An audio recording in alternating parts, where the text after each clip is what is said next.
I'm not even sure how I'm going to be approaching episode 28. First I'll mention that the previous episode was so short because the first 4 minutes of this episode were tacked onto it until I realized that the first 4 minutes of this episode really killed the mood, being the last 4 minutes of anything, so... yeah. But in this episode, we're going to learn some things, and I have to try to at least explain what is happening. Because if you remember, we have to go back and see the sages. You don't have to do this, but I figured I would. So, I probably should have, studied this footage for the 2 months this has been going on and just prepared at least some sort of script to help me, but here we go. So Lucan's being his usual self with his head firmly planted up his ass. Thank you, Lucan. You are very unhelpful. How about the others, I wonder? Well, no, this guy isn't telling us anything we need to know. And this guy isn't going to tell us anything we don't already know. It's the next guy. He's going to be the one who starts to tell us.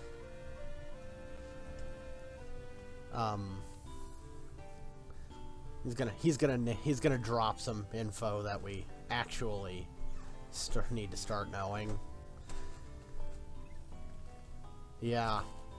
With the light of the crystals, we're going to be breaking through the wall of time because the final boss is hiding from us 2,000 years ago. So this is the this is the Final Fantasy 1 conundrum, is explaining exactly what in the hell is going on. Like I said, I should have probably prepared something ahead of time, but I'm not going to try and explain. I'm not going to try and break it down. I'm just going to explain exactly what they're saying. So what these guys are going to tell us is that the events of the Four Fiends, that the Fiend of Air showed up 400 years ago, as we know. The Fiend of Water was next, 200 years ago, and, the other two appeared much later. But as this guy said, that entire event that happened hundreds of years ago was triggered a few days ago. And whoever set that into motion has fled 2,000 years into the past. And I will spoil this much for you, we did have something to do with that.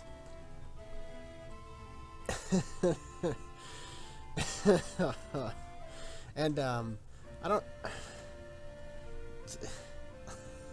It's so convoluted. It was so simple up to this point. Why was this even necessary? Couldn't there have just been a greater force behind him? Like, why did the time travel thing have to become a thing? I mean, it makes it goofy and fun, I suppose, but... Okay. But here's a little tip. They might have mentioned it a little bit, but it's not going to be something we find out in a while. I believe we find out about it relatively soon, if not already. We're stuck in a time loop. And the time loop ends and begins a few days ago. Something happened a few days ago that pushed all these events into place that have trapped us in a time loop. We'll find out eventually. But for now, I need to sleep this off.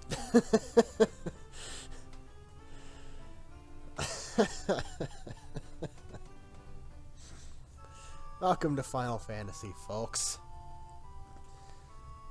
It's a fun game, and this is probably one of the most amazing plot developments to happen, but maybe not in such a great way.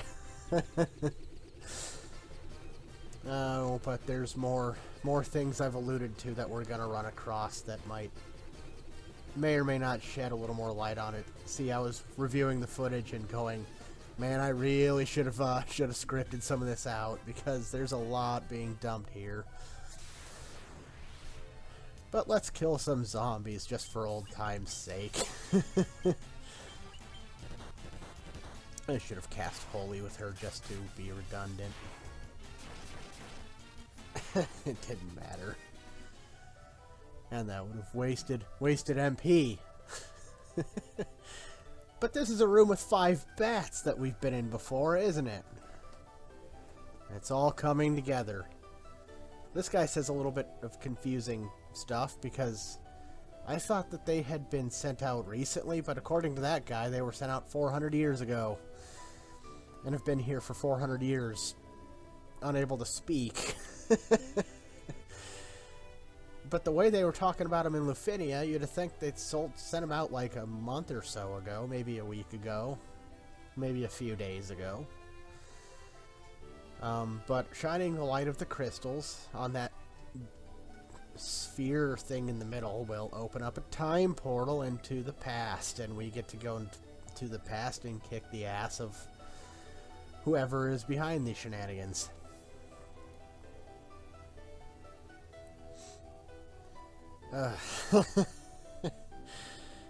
You know, I'm on a serious note.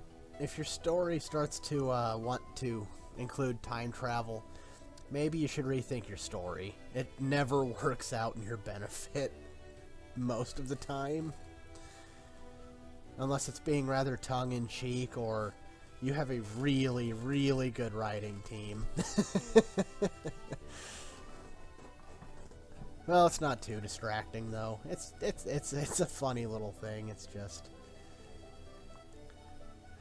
and well, all that aside, there's half the video gone. Let's go back into the past, back into the Chaos Shrine as it was 2,000 years ago.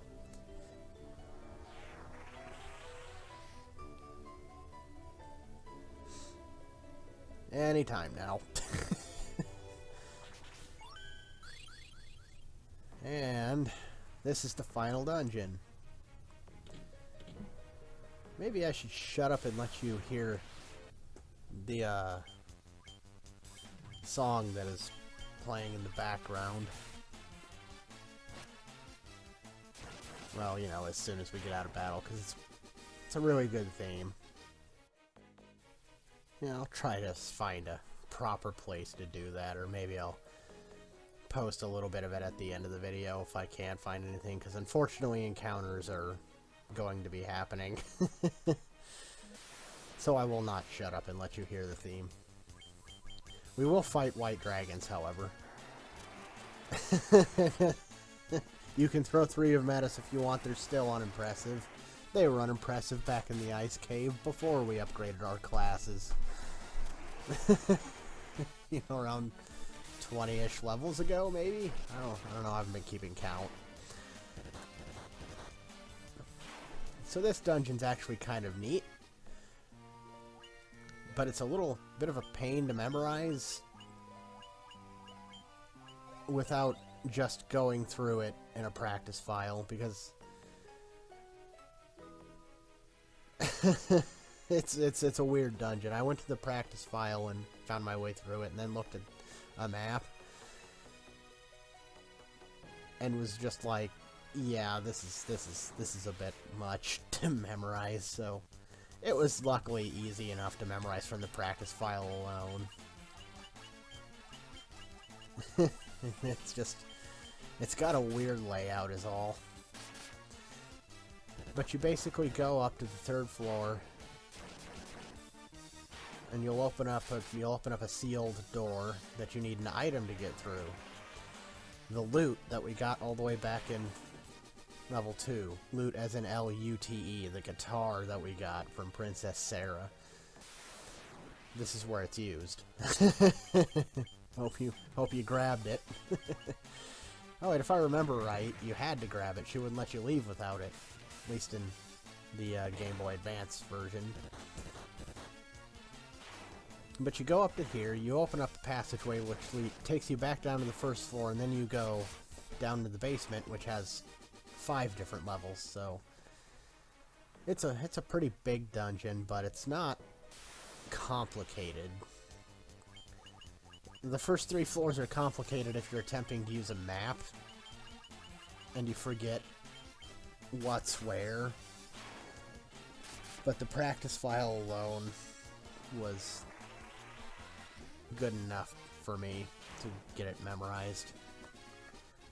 It's just, I looked up the map to make sure that I had it all in my head, and that was a complicated mess.